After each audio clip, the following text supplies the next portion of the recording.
So density is equal to mass divided by the volume of an object. If we know the density and the volume, we can bring the mass by multiplying the density times the volume. And we can also, if we have velocity, if we want volume, we can multiply the mass times the density, and we're going to get the volume. Now, one important quantity that we must know in physics is the specific gravity. Now, what specific gravity equals is the density of an object, and every object has a density, okay, divided by the density of another object. And when we say specific gravity, we're referring to the density of water. And so, for example, the specific gravity of aluminium, okay, is equal to 2.7. Now, how do we know that?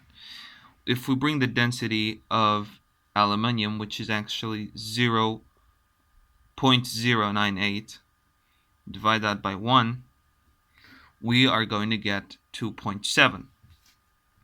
Now, what importance is the specific gravity?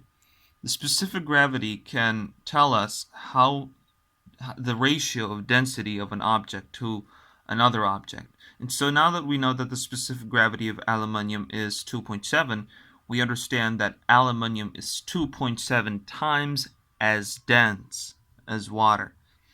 Now keep in mind that an object that has a specific gravity that is above 1, okay, will immediately sink. Now why is that?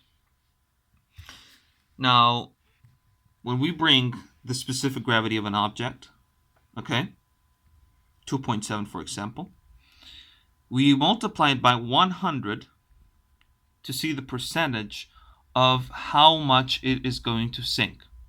And so an object that has a specific gravity of 0.5 multiplied by 100 will submerge itself in water by 50%.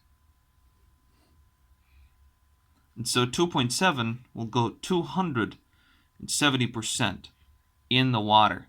And so that means it's going to sink. And this object is going to half submerge itself in water.